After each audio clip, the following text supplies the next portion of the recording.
Buenas noches. Imagínate que pudieras predecir un eclipse solar que ocurriría dentro de 20 años con un margen de error de solo 14 segundos. Y todo ello sin más ayuda que tus propios ojos, una estructura de piedra y un conocimiento transmitido durante 800 años. Pues esto no es un sueño, sino la asombrosa realidad de los astrónomos mayas, los maestros del tiempo y el cosmos. Sus códices, escritos en corteza de árbol, contienen tablas matemáticas que mapean los ciclos de Venus y la Luna con una sofisticación que supera el calendario que usamos hoy en día. Descubriremos por qué el enigmático observatorio circular de Chichén Itzá, conocido como el Caracol, alineaba sus ventanas con el movimiento preciso de Venus, y cómo una reina astrónoma llamada Señora Seis Cielo ligó su destino político al dictamen de los cielos. Nos sumergiremos en las tablas de eclipses del Códice de Dresde, un mapa matemático que anticipó el concepto de mínimo común múltiplo, y exploraremos la profunda dualidad entre el conocimiento celestial de élite y la astronomía práctica de los campesinos, una brecha que marcaba la supervivencia misma. Pero, antes de que te acomodes, tómate un momento para dar me gusta al vídeo y suscribirte, pero solo si realmente disfrutas lo que hago aquí. Y cuéntame en los comentarios desde dónde estás escuchando esto y qué hora es para ti. Me resulta increíble ver cómo la historia une a personas de diferentes partes del mundo. Ahora sí, apaga las luces, relaja los hombros, deja que el cuerpo caiga y déjate llevar. Los secretos de los astrónomos mayas, que predecían eclipses sin telescopios. La primera señal no es la luz, sino el sonido. Te despierta el eco de la selva aún dormida, el chirrido insistente de algún insecto que celebra la humedad de la noche, una humedad que pesa como un manto mojado sobre tu estera de palma. Es la hora del Kinich Ayau, el señor de la cara solar, pero él aún no se ha levantado, y tú ya estás en pie. Sientes el aire fresco y denso de la madrugada en Chichén Itzá, espeso con el aroma de la tierra húmeda, el incienso quemado en el templo cercano y el tufo inevitable de las letrinas que jamás desaparece del todo, un recordatorio sutil de la vida en comunidad. Tienes que subir al caracol. Te pones tu faja y tus sandalias, asegurándote de que el pincel de hueso y la concha de tinta negra y roja están bien sujetos a tu cintura. Eres un ajkin, un sacerdote escriba, pero en esta madrugada eres, sobre todo, un observador. La ascensión a la torre circular, conocida como el caracol, es un ritual físico que haces cada amanecer, cada atardecer, y en cada uno de los momentos cruciales del ciclo de Venus. Imagínate a ti mismo subiendo, paso a paso, en la oscuridad. La piedra caliza bajo tus pies está desgastada por generaciones de sacerdotes que han subido y bajado por el mismo propósito, buscando la misma luz. El nombre, caracol, le viene de su escalera interior en espiral. Una vez en la cámara superior, la pequeña habitación cilíndrica te envuelve. El aire allí es enrarecido y huele a piedra antigua, a siglos de oraciones silenciosas y cálculos grabados. No hay una ventana al uso, sino una serie de aberturas y troneras, estrechas hendiduras que no están dispuestas al azar, sino con una precisión matemática asombrosa. Te arrodillas en la tronera orientada al oeste, aquella que, según los ancestros, enmarcaba el preciso punto donde Venus, la estrella grande, desaparecía por el horizonte tras haber dominado el cielo durante 263 días. Te preguntas, en el fondo, qué pensarían los de tu linaje si vieran cómo, muchos siglos después, la gente tiene la comodidad de un aparato que les dice la hora con solo mirarlo, y no dependen del cielo y un registro de generaciones para saber qué es lo que toca. A veces, la exactitud de esta labor es una lucha constante. Te concentras. Los ojos te pican un poco por el humo de la resina de copal que se quema en la base del templo para honrar a los señores del tiempo. Y entonces la ves. Allí está Nog-Ek, la estrella grande, Venus. Hoy no necesitas mirar a través de la tronera para saber si se alinea exactamente. Tu trabajo es diferente. Debes registrar la posición de ese lucero con una meticulosidad implacable.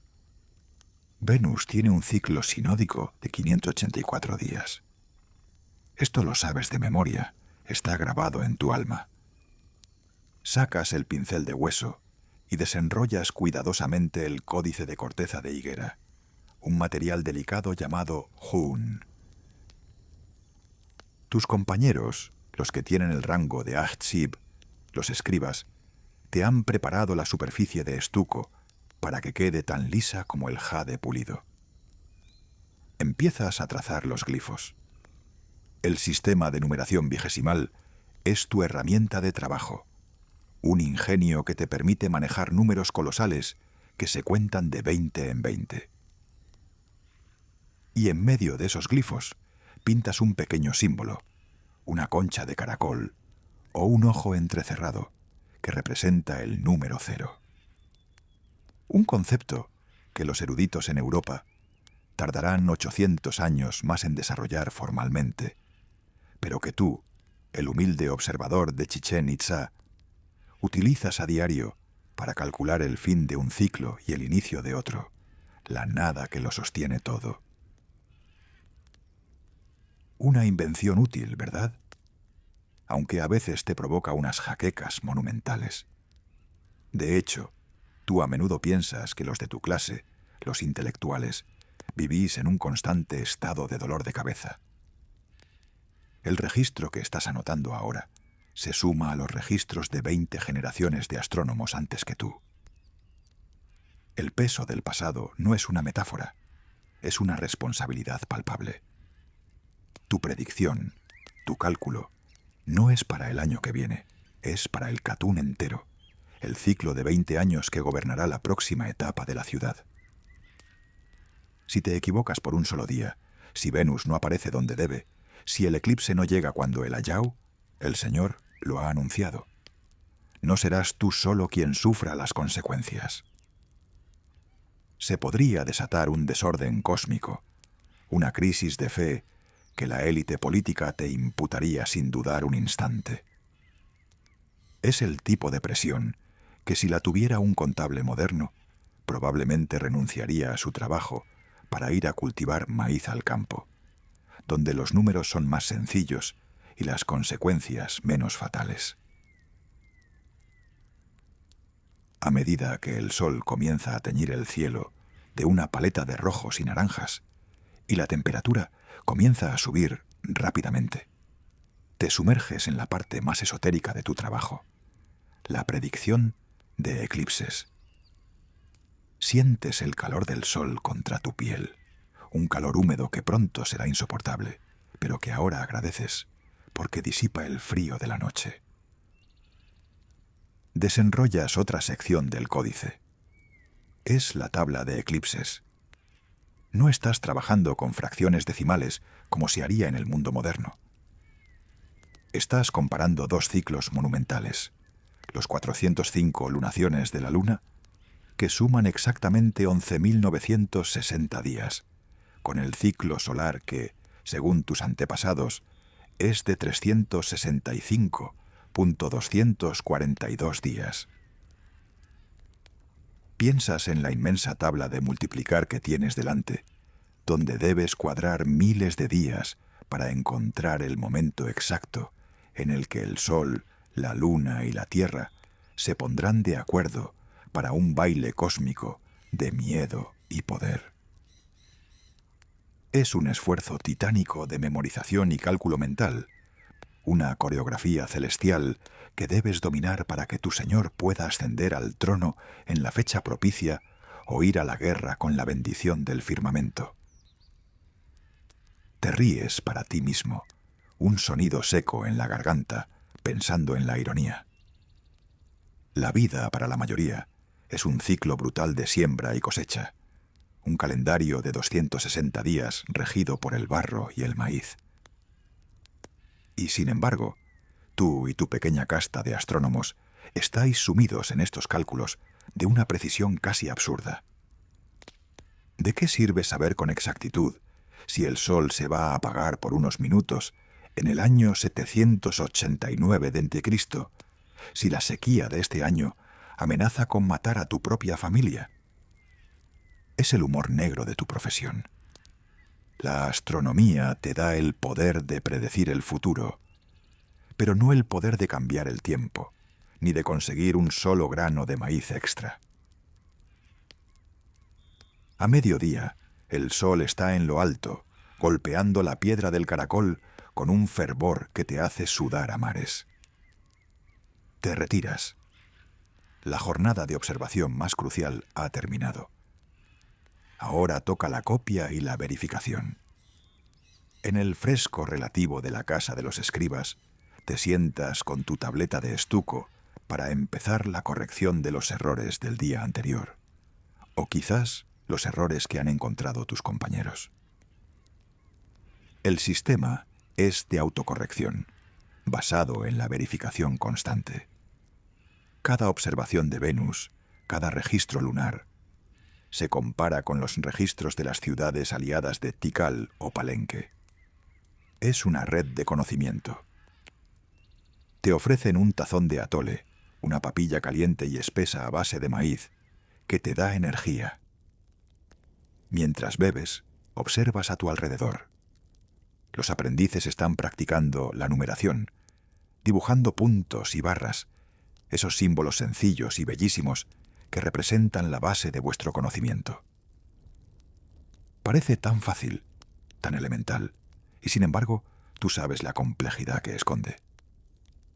Recuerdas cuando eras un niño, y al igual que ellos, garabateabas en la piedra, intentando entender cómo 3 barras y 4 puntos podían sumar 19 y no 18, gracias al punto de valor 0 que lo mantenía todo unido.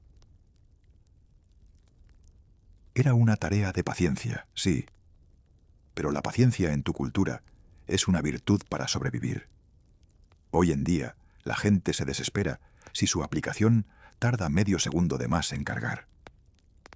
Tú, en cambio, has esperado 584 días solo para verificar que un planeta estuviera donde debe estar. Y luego lo repites 4 veces seguidas para sumar un ciclo completo de 8 años, 4 meses y 4 días. Es un ritmo constante, metódico, que te invita a la calma y, ¿por qué no?, a que la mente divague hacia el sueño. Mientras el sol desciende, vuelves a la torre. La rutina se repite, el mismo ascenso, el mismo aire fresco que anuncia la noche, la misma búsqueda de la luz que desaparece. Pero esta vez, el ritual se siente diferente. Al registrar la última posición de Venus en el horizonte occidental, sientes una oleada de orgullo. Has mantenido el ciclo, has validado las predicciones de los ancestros. Has ganado otro día en la constante lucha por descifrar el destino. Mañana se lo dirás a la Yao, y él lo usará para justificar su poder. Tú solo eres el observador. El tiempo, para ti, es solo un número. Y con este pensamiento en mente, te retiras a descansar, dejando la estrella grande para los sueños. La vida del astrónomo es una monotonía curiosa, un ciclo de precisión y paciencia.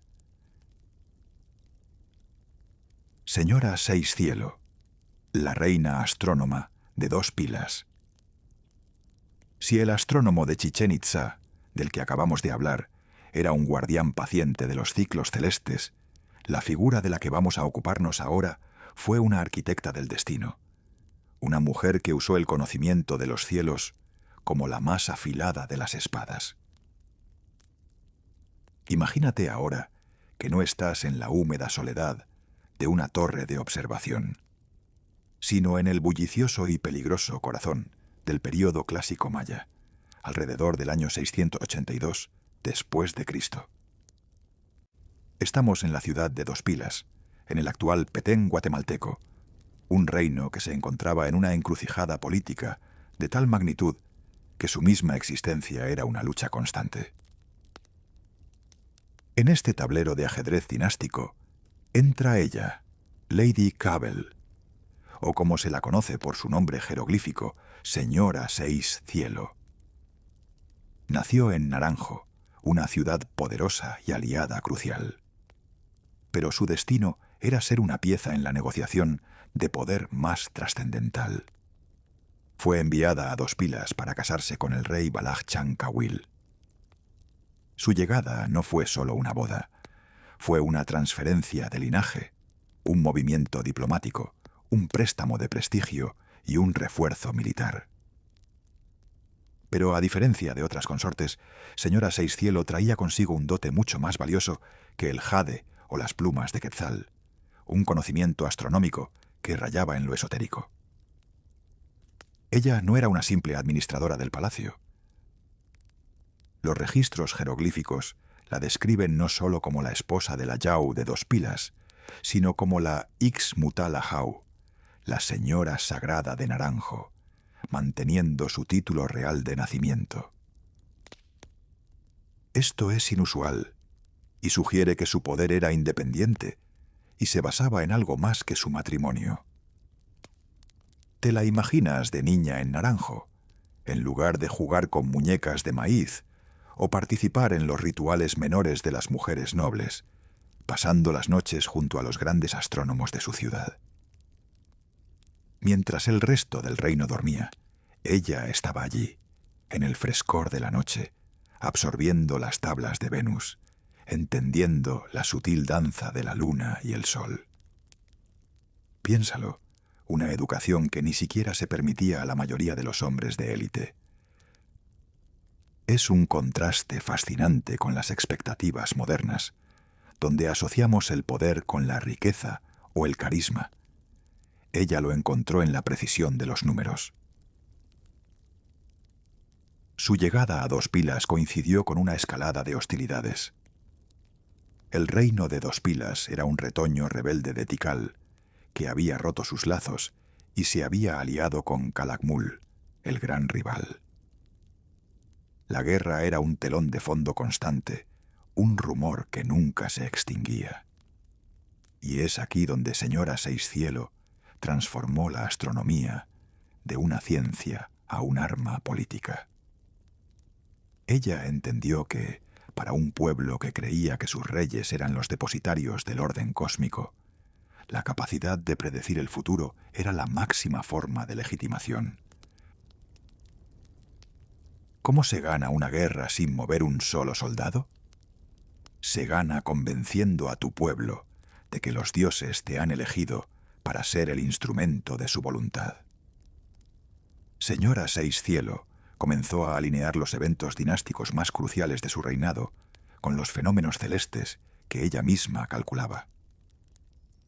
El nacimiento de un heredero, el inicio de una campaña militar, la dedicación de un nuevo templo, nada ocurría sin su visto bueno astronómico. Imagínate el momento. El rey está a punto de salir a la batalla. El pueblo está ansioso.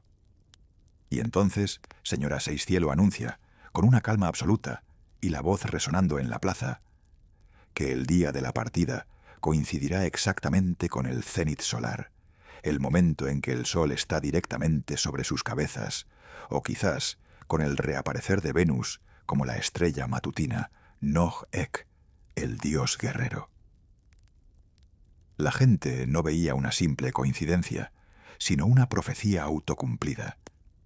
Era una forma brillante de propaganda política, usando los números del cielo para grabar en piedra su propio derecho a gobernar.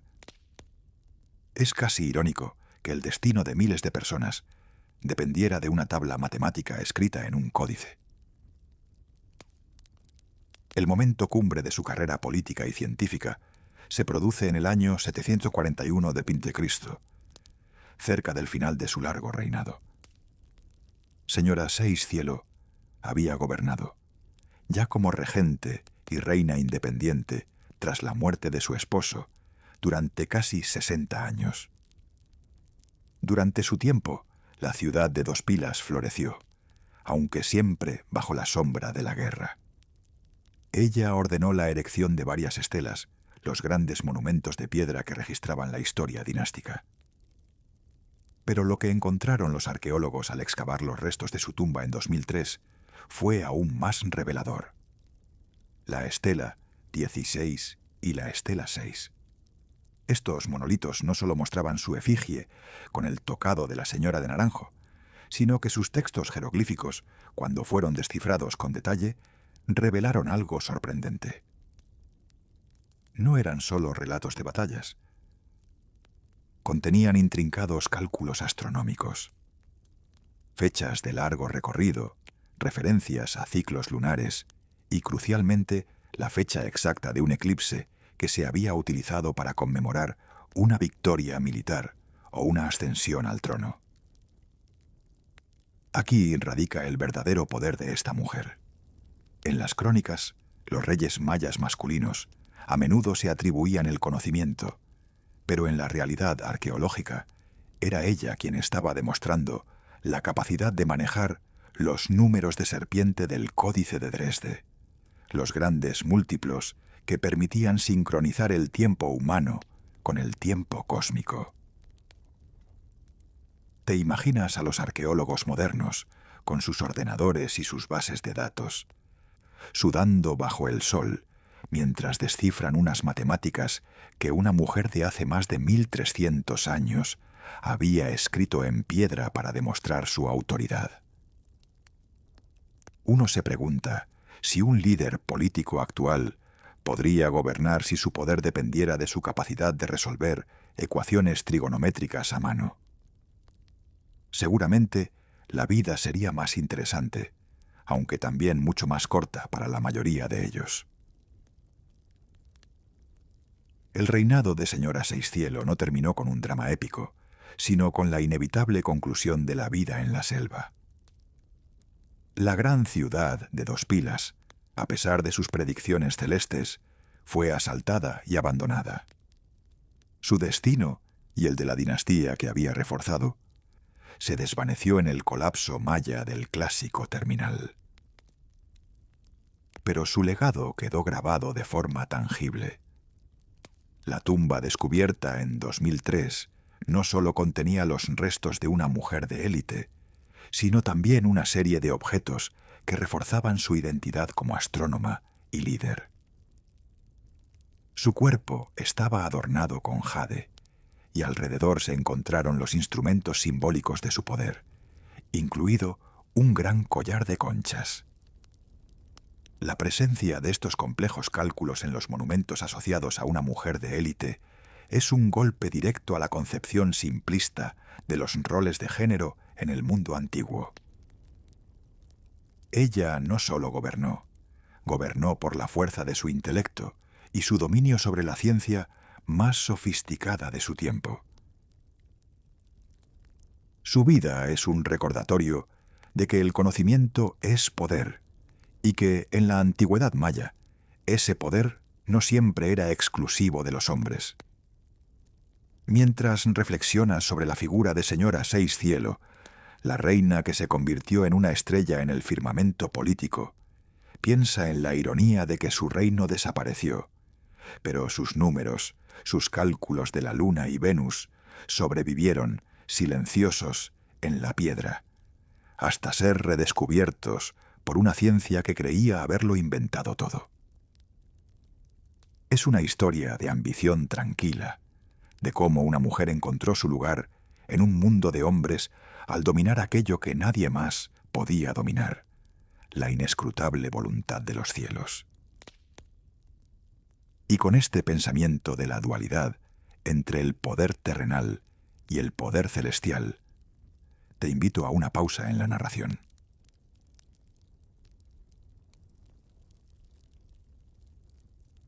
El Códice de Dresde. Descodificado. Tablas de eclipses de 11.960 días. El hilo que conecta al paciente observador de Chichén Itzá, del primer segmento, y a la ambiciosa señora Seiscielo del segundo, es un objeto frágil, casi mítico, que escapó por muy poco a la aniquilación total de dos mundos distintos. Hablamos del Códice de Dresde, un documento que contiene el corazón matemático y astronómico de la civilización maya. Imagina este manuscrito. No es un libro al uso. Es una tira de papel de corteza de higuera, de unos 3,5 metros de longitud, doblada como un acordeón y recubierta de estuco blanco. Sus páginas están repletas de glifos, de dioses enigmáticos y, lo más importante para nosotros, de filas y columnas de puntos y barras que representan números. Este códice, que data del siglo XIII, fue escrito en Yucatán y representa la culminación de un trabajo de observación de 800 años. Es, en esencia, la Biblia de la astronomía maya. La historia de su supervivencia es, en sí misma, una maravilla. Tras la llegada de los españoles, la mayoría de los códices fueron quemados sistemáticamente en un fervor religioso que consideraba estos conocimientos como obras del diablo. Si la Inquisición en Europa hubiese sabido que aquellos manuscritos contenían un concepto matemático tan avanzado como el cero, probablemente habrían redoblado sus esfuerzos. Solo 3, o a lo sumo 4, han llegado hasta nosotros. El Códice de Dresde, a pesar de haber sobrevivido al celo de la conquista, tuvo que escapar a otro desastre de la historia moderna. En 1945, la ciudad de Dresde, donde se conservaba en la Biblioteca Real, fue sometida a uno de los bombardeos más devastadores de la Segunda Guerra Mundial. La biblioteca quedó en ruinas, pero el códice, junto con otros tesoros, se había guardado en un sótano y, aunque sufrió daños por el agua, no fue destruido.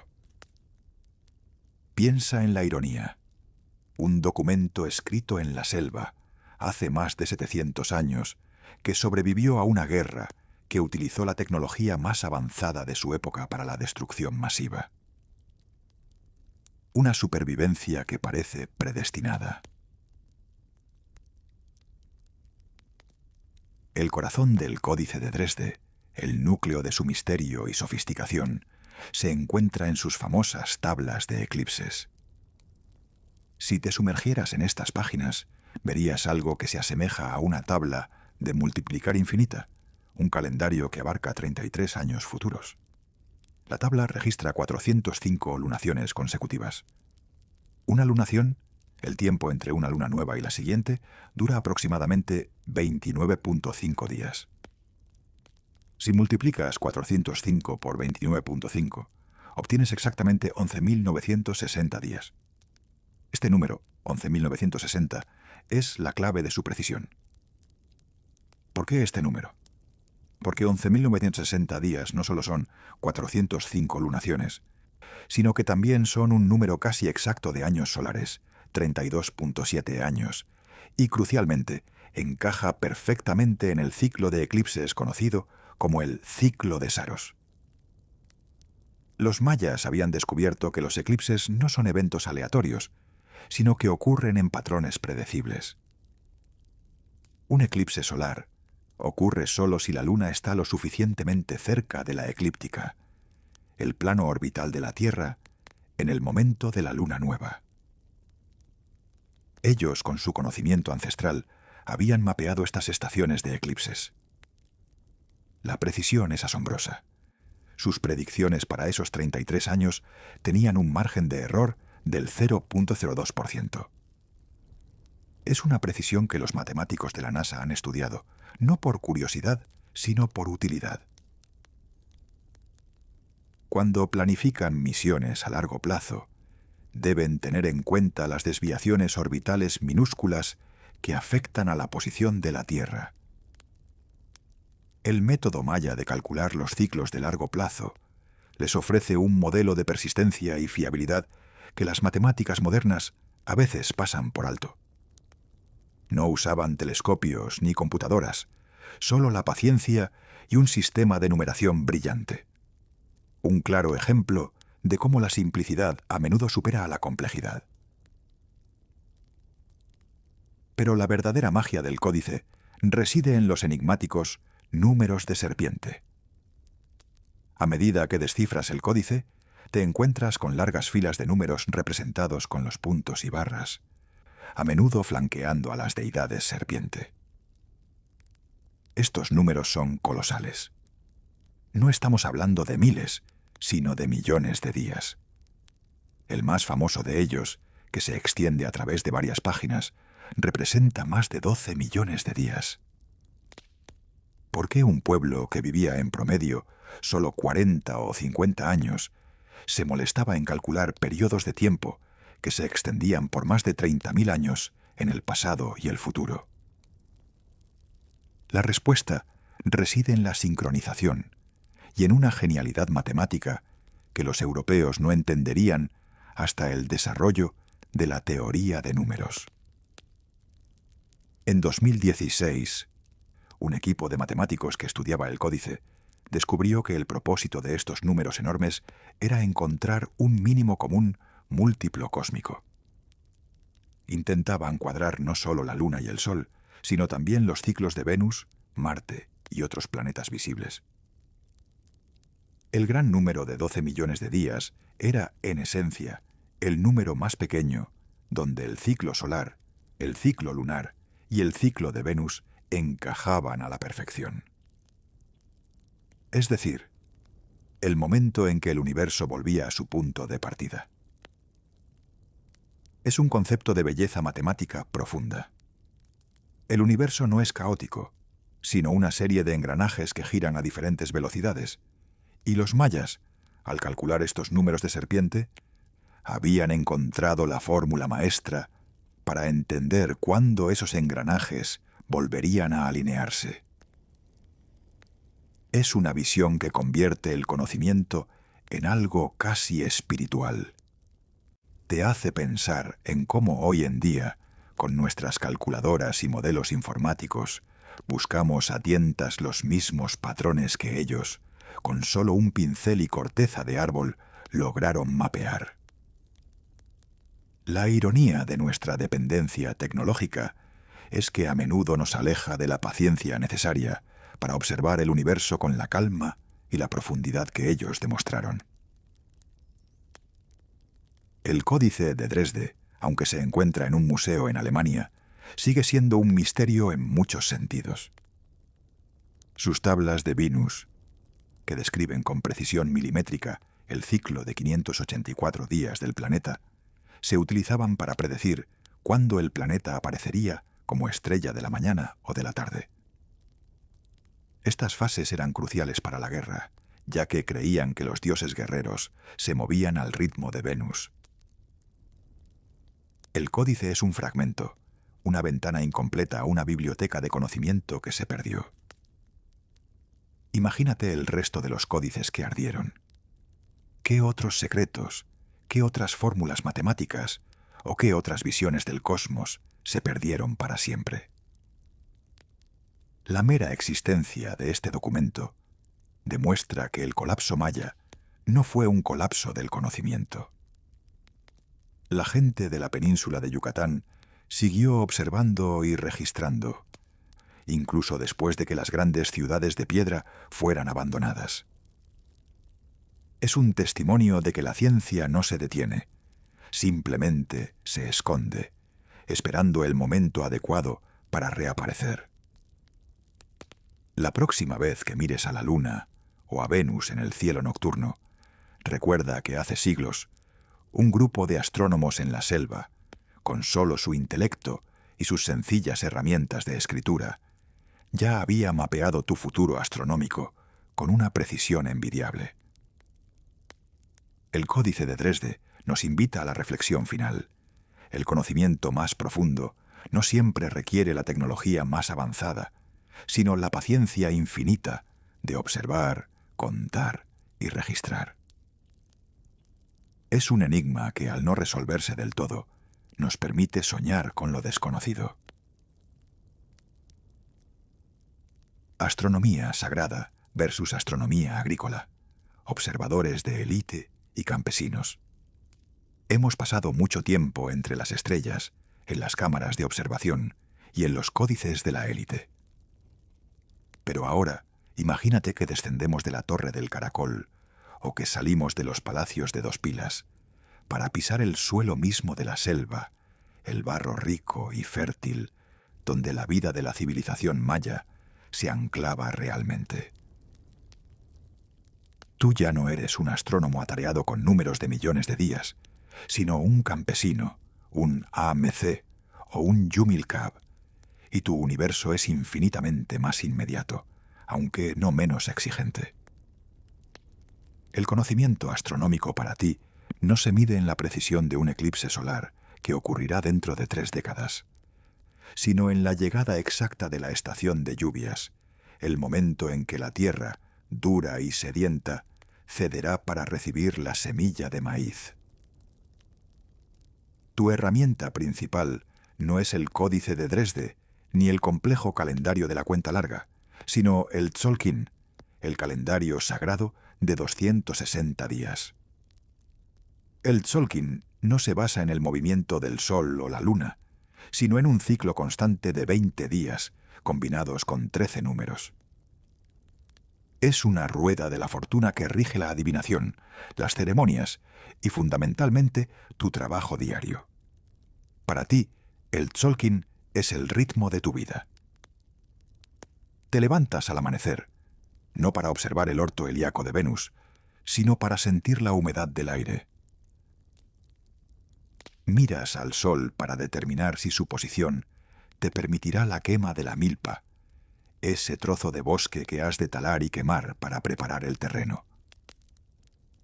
Sientes el peso del hacha en tus manos, una herramienta de obsidiana o piedra pesada que te exige un esfuerzo físico brutal, un contraste irónico con la delgadez del pincel de hueso que usaba el escriba de Chichén Itzá. El sol, tu Kinich Ayau, es una fuente de calor y vida, no un objeto de intrincados cálculos. Y la observación es local, personal. Si el sol está en un punto determinado y las lluvias no llegan, sabes que el hambre está cerca y ninguna tabla de eclipses podrá evitarlo. Es el humor negro de la supervivencia. El rey se preocupa por el destino de su alma y tú por el destino de tu estómago.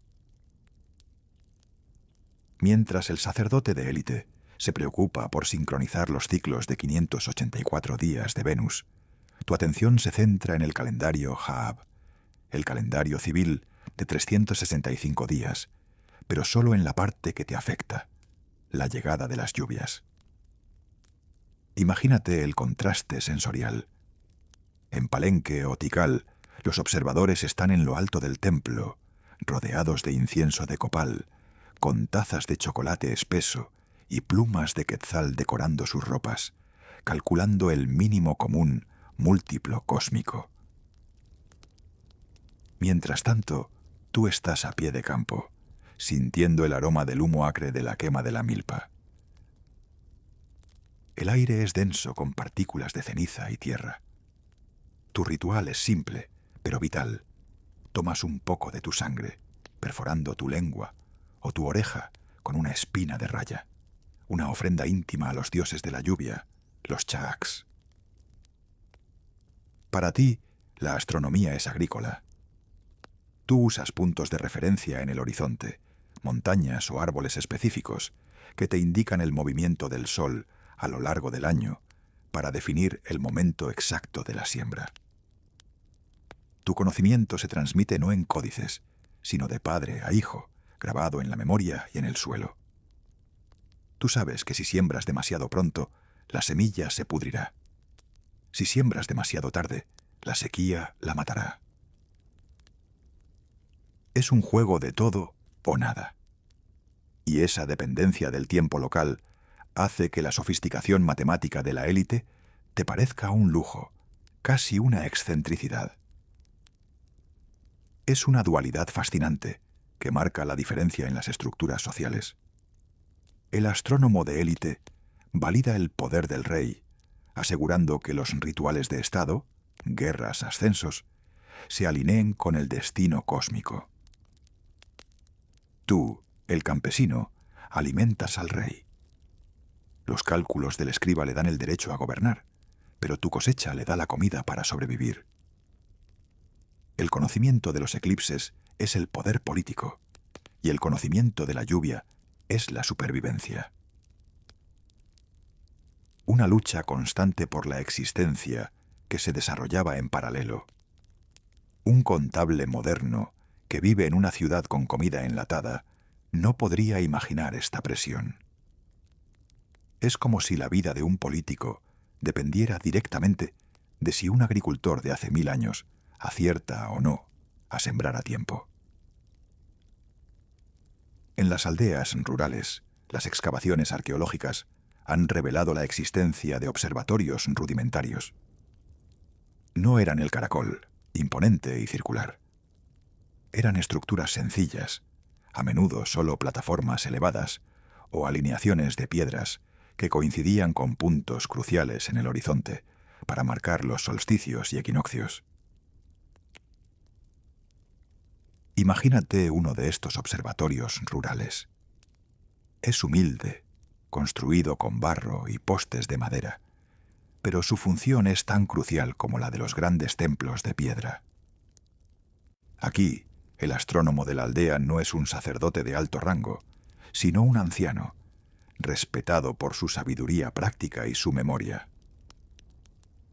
Él se basa en la observación directa de Venus, no para calcular ciclos de 11.960 días, sino para saber si el tiempo es propicio para el cultivo del maíz o los frijoles. Si Venus se presenta con un brillo especial en el horizonte, para el AMC es una señal directa de los dioses, una llamada a la acción en el campo. Esta adaptación del conocimiento astronómico por clases sociales nos revela una verdad sutil. Los mayas creían que el cosmos era uno, un sistema integrado. Pero la élite manipulaba ese sistema para justificar la guerra y el sacrificio, mientras que el campesino lo utilizaba para la tarea más simple y noble de todas: producir comida.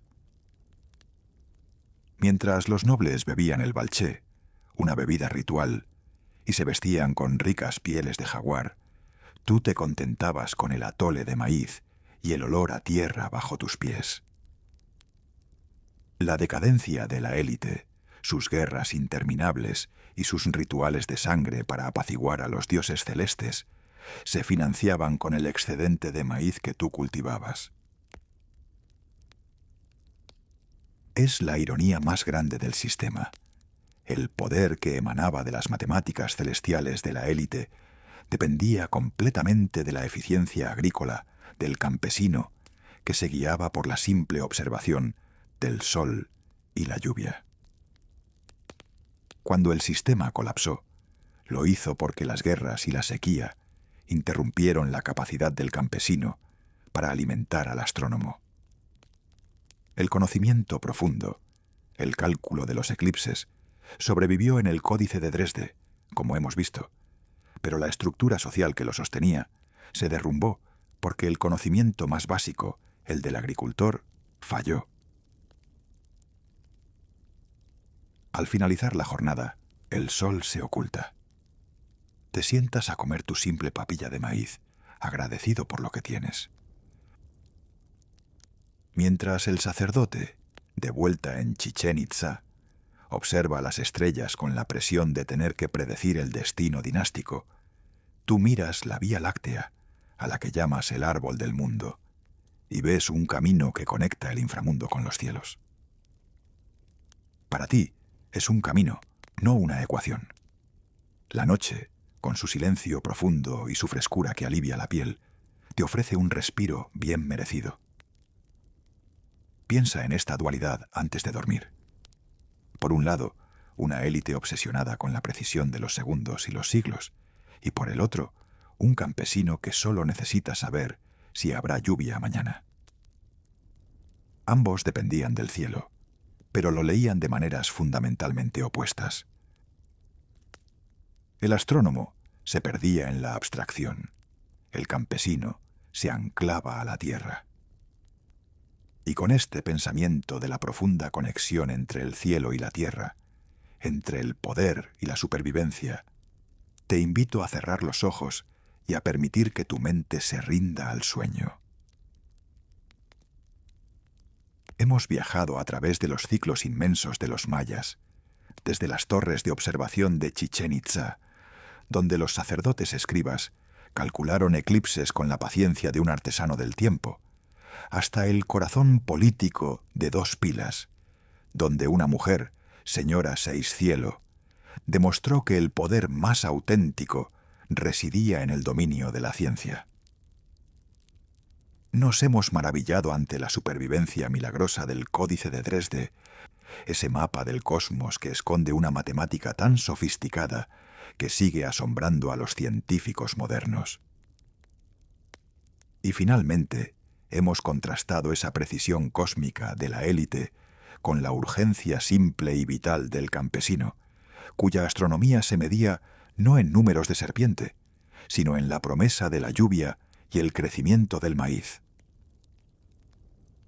La civilización maya nos enseña que el conocimiento nunca es neutral. Es una herramienta para la supervivencia, una espada política y una llave para descifrar el destino.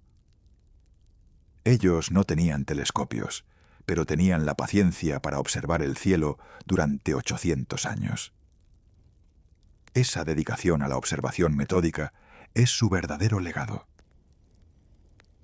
Mientras tu mente navega hacia el descanso, recuerda esta lección silenciosa.